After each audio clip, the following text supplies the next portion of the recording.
Welcome to Beyond the Press Release, a production of Gorecon, which we take the time to speak of small cap executives after they put out big news.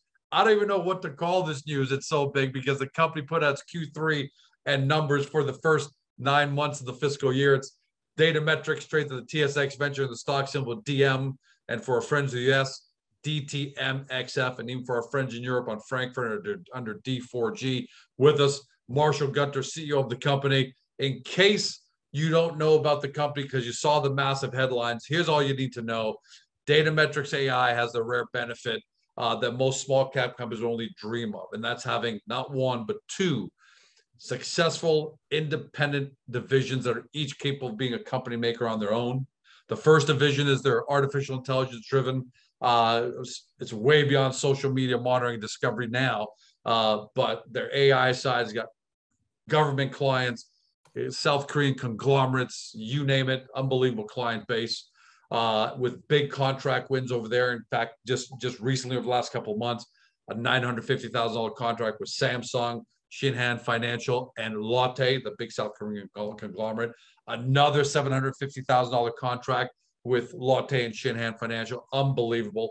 And then the second division is the COVID-19 test kit distribution side that has signed multiple multi-million-dollar COVID-19 test kit supply agreements.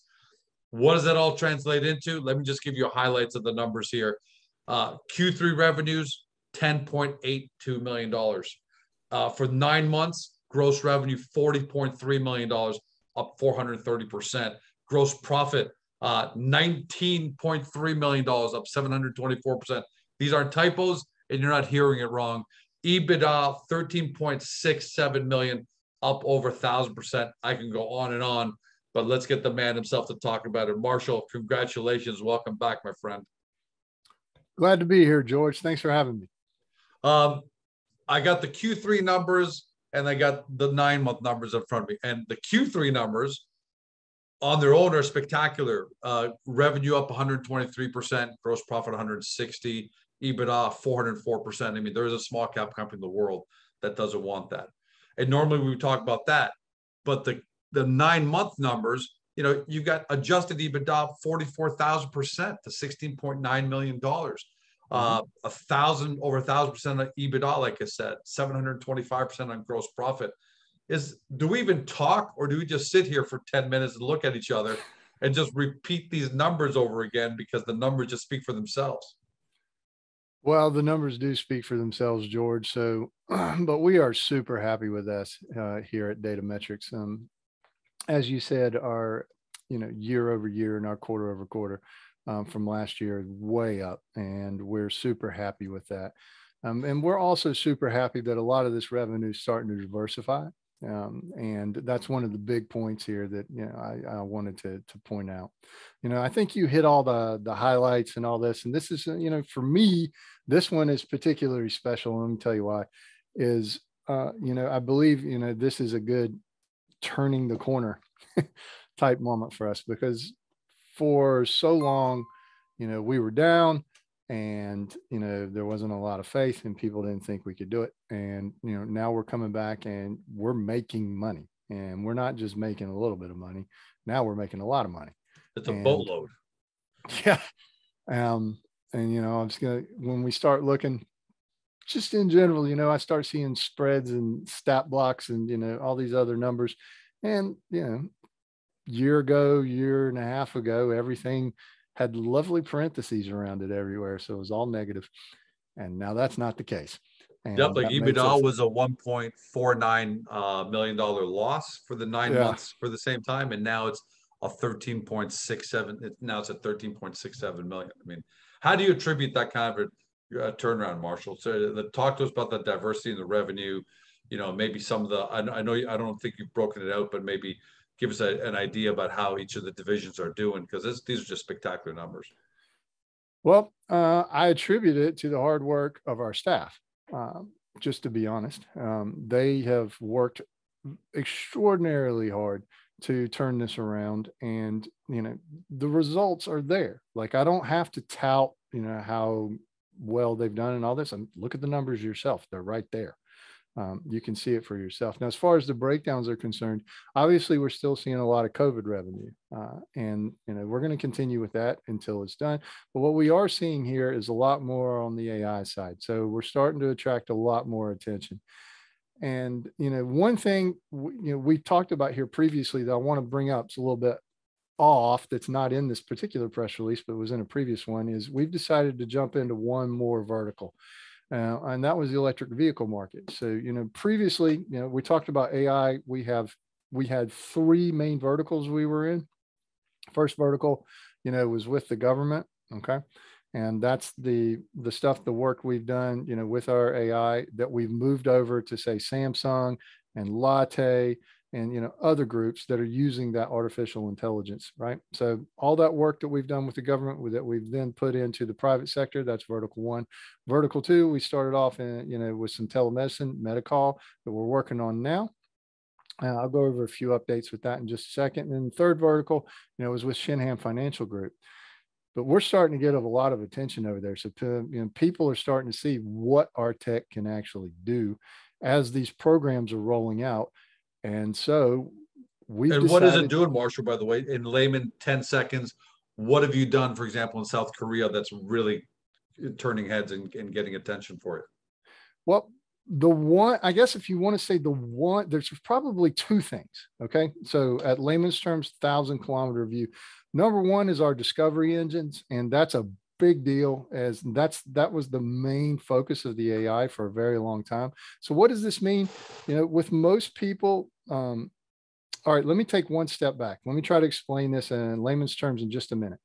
Our AI works on unstructured text for the most part. So that means stuff that you can't predict what it's going to say. So so everybody knows what this means, structured data or structured text is going to take a form that we know. So if I send you a survey and you can only answer, say, 1, 2, 3, 4, or 5, I know the answer is going to be 1, 2, 3, 4, or 5. There's not going to be a 6. There's not going to be a 12. There's not going to be a -3. We don't have to worry about any of that. Unstructured data, you have no idea what you're going to get. So if I, ask you, what is your opinion on cheeseburgers, George? I have no idea what you're going to say. Right. You could be vegetarian and say, I hate cheeseburgers. Or you could just be like, what? I ate 3 for lunch. I love them. I have no idea, but that's what unstructured text is. We don't know what's coming. So think, email. And that's got to be the harder side of the two, clearly. It's a lot more difficult and it's a lot more prevalent. So, I mean, just boot up the internet. That is all the unstructured text man has ever produced all in one spot, right? So, and it's a lot. But what we do with that unstructured stuff is we're able to do what's called discovery. Now, that's a big deal. Discovery is finding the things that you don't know are there. So monitoring is one thing. So we can monitor social media and we do that. We can monitor normal media, but with monitoring, we kind of know what we're looking for. Like, what are we we're going to monitor for X or we're going to monitor for Y. With discovery, we can find things that you haven't even thought about yet and say, look, you need to be looking at this right now because this is going to blow up in like a week and you're not going to be prepared for it. The unknown, we always hear about that. Unknowns, exactly. And so our ability to do that type of discovery is super important, and the ability to apply it to different, areas, such as like, say, with Samsung with email or, with internal communications, whether it's messaging, email, internal documentation, these types of things.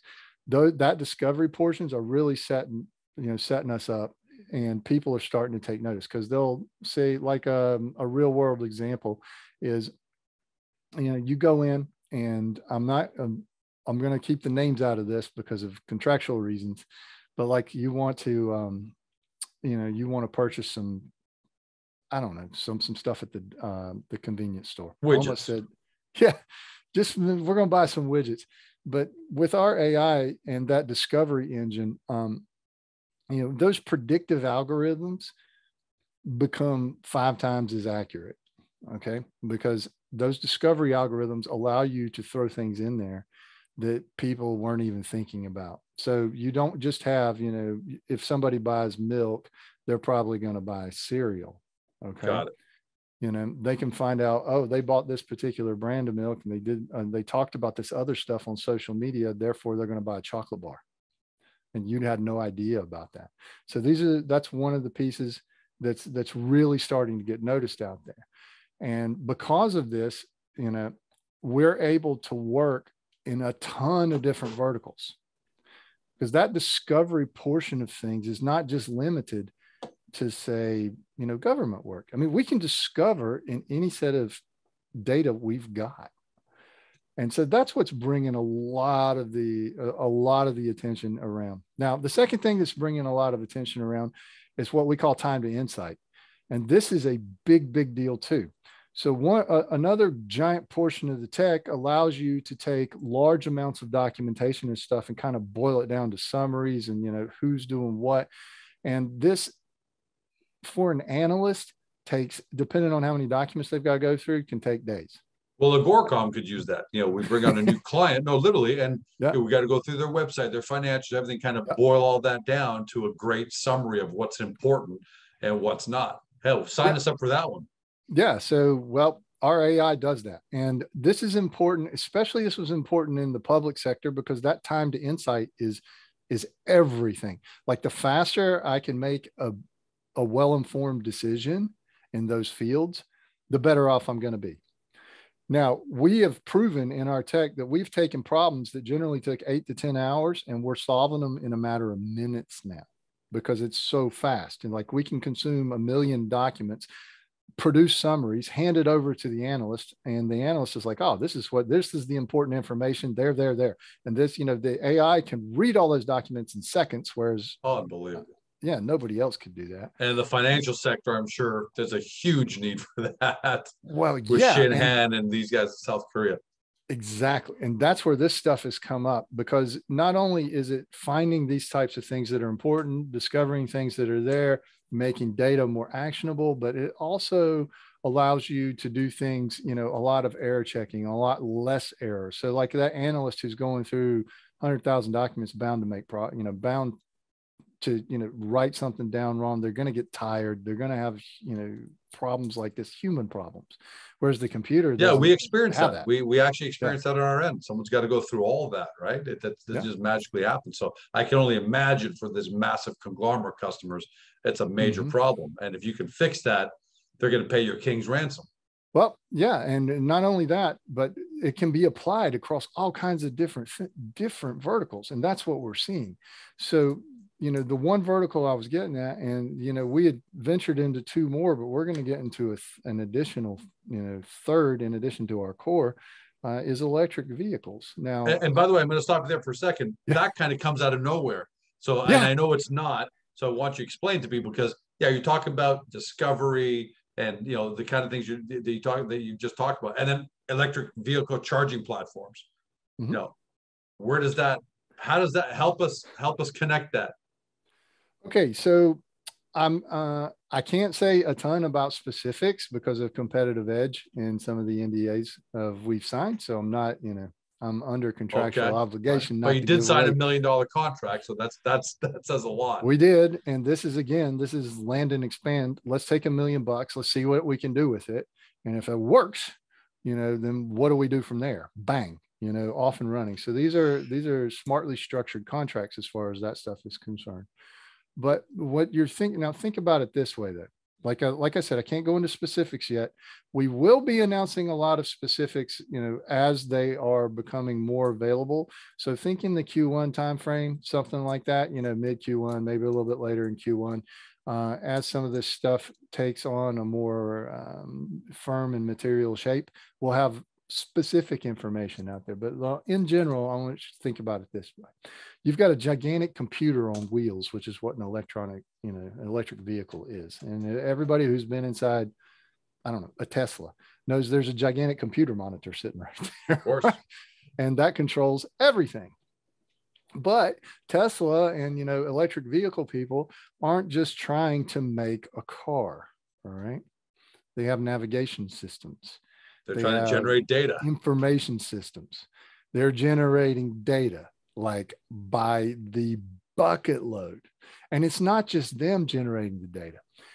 Think about it this way. What all goes into the support of a vehicle? Well, okay, yeah, obviously there's the vehicle. Then there's all the part manufacturers. Then there's the propulsion systems. Then there's the fueling systems, safety systems, all the companies that provide those. Like, so for a car, the car doesn't pump the gas, the car doesn't, produce the oil. In the case of electric vehicles, they don't, build the charging stations in a lot of cases. People have those at their homes. I mean, some do, obviously. Tesla has chargers running around everywhere and things like that. But all that infrastructure produces data. What can you do with the data? Well, I mean, if everything's smart enough and all your your computer systems are working properly and discovery engines are working properly, these things can present to you, different things you haven't thought of yet, or they can think outside the box on different routes. I mean, the most obvious example of that is, say, Google Maps. I'm sure all of you, and this is where AI has been applied inside a basic routing thing. So Google took AI and they said, okay, let's apply it to routing. And they did. And they stuck it in maps. And I can't count how many times in my car I've said, I want to go here. And it routes me somewhere I've never even thought about. Absolutely. Because all this information is coming together, right, to help me get where I'm going, because I personally don't know that there's a wreck and then there's 4 police scanners down here, 12 fire trucks, and the auto route's closed. I have no idea. So in a previous life, I'd have just driven down there and sat in the traffic jam for 2 hours. You and me both. But these are the types of things that open those types of doors.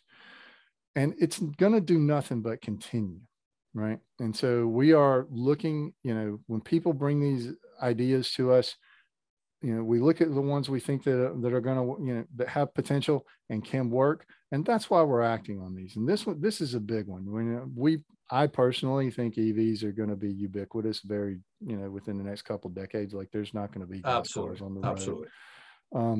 Just from a financial standpoint, right? So then, Marshall, if you're able to be successful at this application that you can't talk about, but obviously you've got such great success that it's credible. It's not like George Comp saying, I'm working on something. Trust me. You guys have obviously proven it, your AI on multiple applications that you've publicly talked about. But if it works out and if you're able to take that million and achieve your goal, this is a global solution, right? I'm assuming this is something that can roll out at the very least North America wide, Canada, US, but it probably can be. So this EV charging platform contract can actually become something really, really big. How long until if you're going to be successful at whatever it is you're doing? I love the fact that we can't talk specifically. And by the way, I don't know anything either, right? But how long until you'll know? Will it take 6 months, a year for you guys to figure it out? What do you think? Okay, or you can't talk about that either, babe. No, I can. I can definitely speak to this. I just want to make sure that we set the right expectations. So this is only about a week and a half old. So 2 weeks old as far as the contracts and stuff are concerned.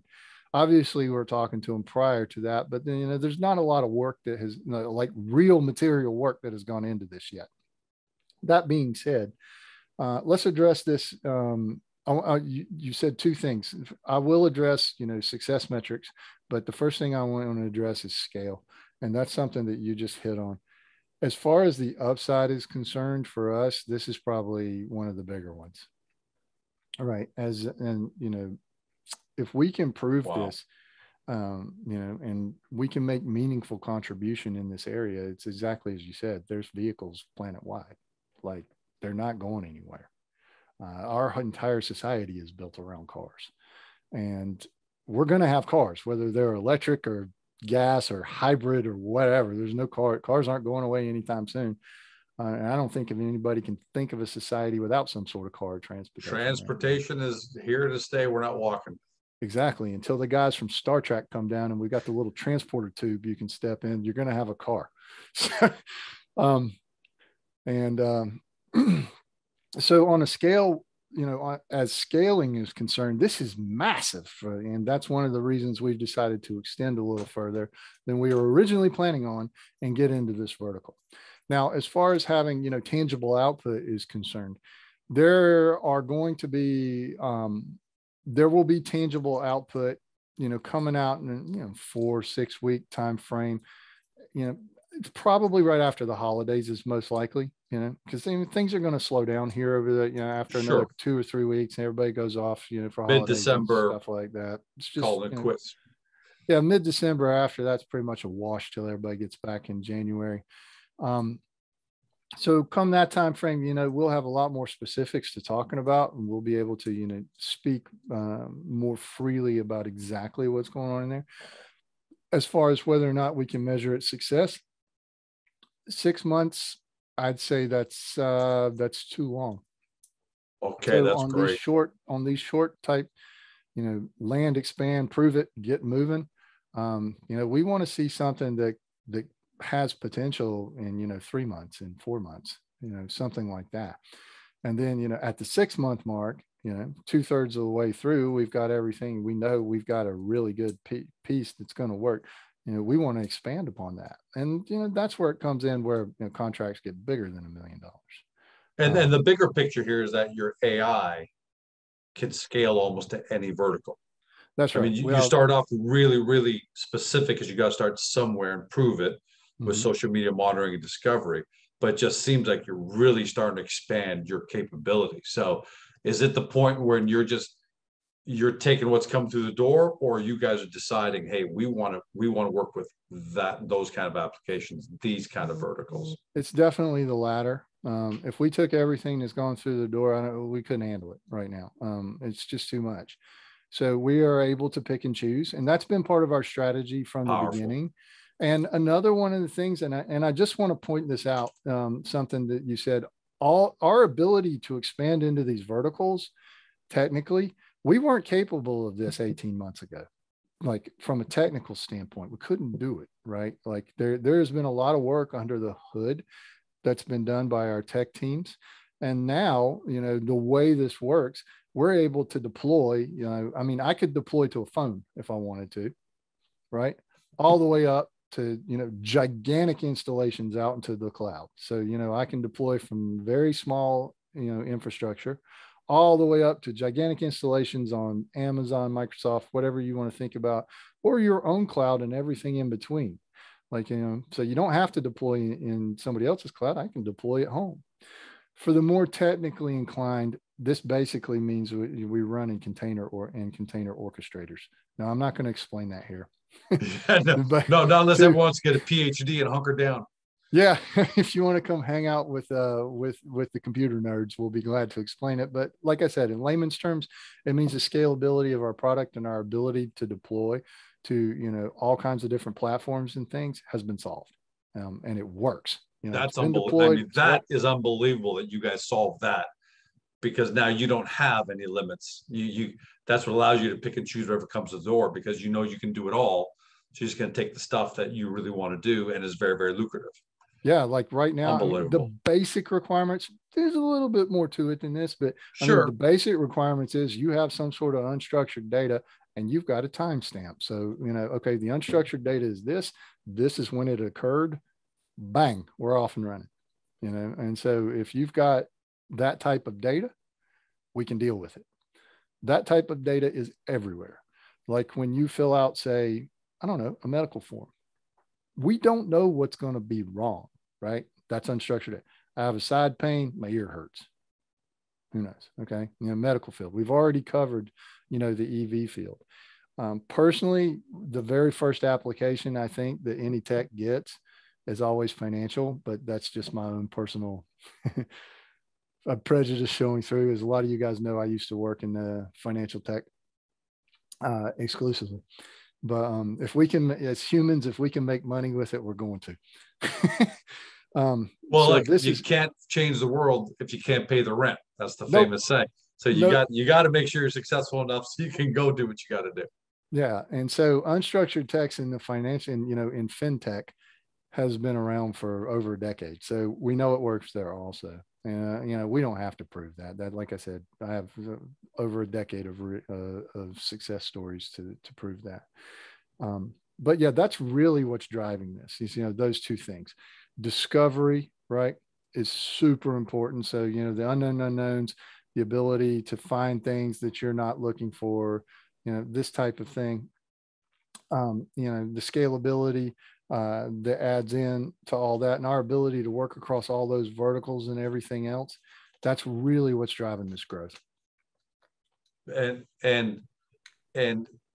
I'm almost speechless as to where that growth can go. And I think you've given us a pretty decent idea just from this conversation. So we don't want to try and talk more about that or try and get more info that's going to get you in trouble.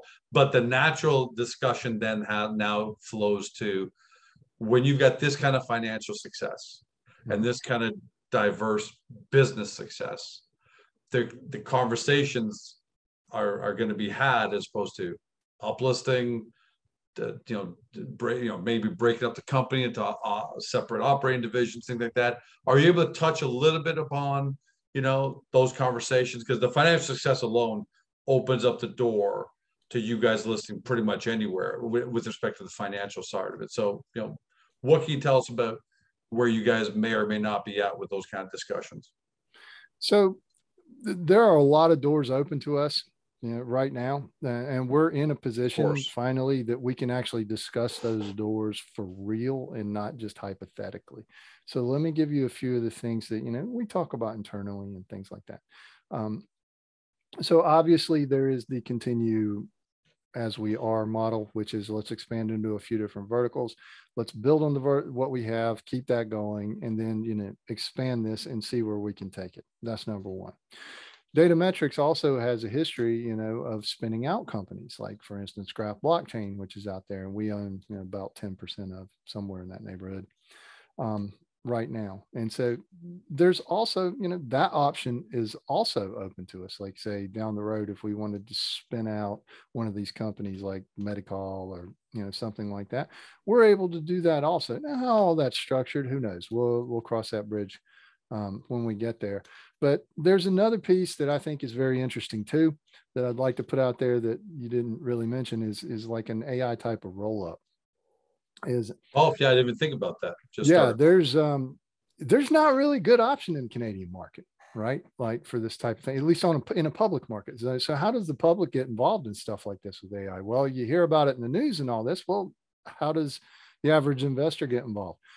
Well, right now there's not a lot of good ways to do that. Well, we've looked at that also. So how can we, take the company to more of a roll up, give people that option, say, look, here's an excellent vehicle for you to invest in. That's us.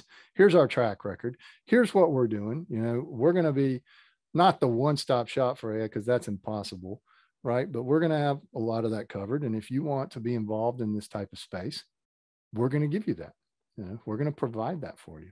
So have you guys started targeting?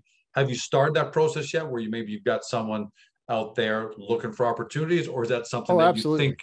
Okay. No. And how does that pipeline for a long time? Okay, so how that pipeline look, for example, in terms of quality? I'm not going to ask for size because I think it'd be premature, but quality. Are you finding George Com AI, a little company out in Ontario somewhere? Okay, that's good. That's great. Yeah, we have found, we are constantly on the look for that, and you can see that in our press releases. We're always looking for smaller companies and things like that we can bring into our fold. And the goal of something like that is 2 + 2 = 5, right? And so, obviously, let's plug the holes. Let's move it in. We've also have a history of this. Let's just move to the COVID side for a minute, like with Concierge Medical, which we just sold. That was precisely to do what we're talking about right here. Like we needed what Concierge Medical had in order to run the COVID business. And we had about 2 weeks to figure it out. And so we acquired them, and bang, that's served us very well over the past years, as we talked about earlier with the numbers and the revenue and et cetera. So, we can see the success of that already. On the AI side, we've done a lot of the same things. So we're constantly looking there. We're in talks, but we don't just look at the little small companies. We do that. We definitively do that. I just want to be clear. But, we've also spoken of other opportunities too. Like, what do we do? Not just to pick up some of the smaller companies, roll some of them up into a larger thing that's producing money, but how can we, knock boots with the Lockheed Martins of the world and, things like this, Bombardier and these people. And so we've talked about that in the past also. So we run the gamut when it comes to the roll up. Like we're going to look at every option that's out there and then decide where to move. Bottom line is, looks like there's the tentacles are growing and spreading at the exact same time. You rarely see it in that small cap space, but organically you're growing. Business lines, you're growing, verticals, potential roll-ups are on the table, and clearly potential uplisting and other corporate structures. But how great is it? I want to end off with this. Most companies only dream about having those options, but to end off the quarter, it's probably higher, but you've got 12.9, I'm going to call $13 million in cash and marketable securities. You've got a powerful income statement, a powerful balance sheet. How great should Datametrex shareholders feel about the fact that you've got all the pieces necessary to do almost what you want to do at will? Well, I'm not going to speak for the entire investor base, but I am going to speak for myself as a shareholder that I am super excited. And there's a reason I still have all these shares. I believe in this, and to be in the position we are now, to be able to say, I mean, not completely, but to have choices, to have options, to have the capability financially, technically, we've got the right people in now, all that's there. And to put ourselves in that position is super exciting. We're not scraping by just trying to figure out whether, how to keep the door open, how to do this. We actually have real meaningful decisions ahead of us. And it doesn't look like there's bad ones. Just to be honest, it's just a degree of good. What can we do? Now, obviously we can't do everything. In our company space, $13 million is a lot of money. But $13 million is not 13 billion. So, we can do a lot. But for a small cap, that's pretty unbelievable. Yeah, I'm super happy with that. And by the way, you guys, things are, look at this, because I'm looking at my notes that are in front of me. Things are going so well at Datametrex. We haven't even discussed, and we'll leave it for now, but that you've been selected to the final round on a $40 million AI contract in Canada, and you're waiting on that. But that's just an example of how great things are going. Absolutely. At DR Marshall. And I, as a shareholder as well, I say congratulations to you and the team. We know it's a team effort, that's for sure, but you're the tip of the spear. You're the CEO. And what you've done in my 24.8 years, because it's going to be 25 years in April 2022, I haven't seen a situation. I really have not seen a company, a small cap company, perform to this level. And the great part is you're not a mature company by any means. You're still growing. AI as an industry, as an application, is in its early first inning stages. So I can't wait to see what's going to happen in 2022 with you. No, you're definitely right. AI is in its infancy. Like if I could put it further back than that, I would. Like it's just, it's in its thought concept form. I mean, there's a long way to go, but I just want to point something out, and I do appreciate the compliment. Don't get me wrong. This is a team effort. There are a lot of people behind the scenes that do tons of work. It's not just Marshall, Andrew, you helps me on a daily basis. I couldn't do what we're doing without him. And then everybody else that's in there, from our executive staff all the way down to everybody that's doing the technical work, to the nursing staff, to the drivers, and everybody, the executive assistants, I'm trying not to leave anybody out, our accounting team, our QA team.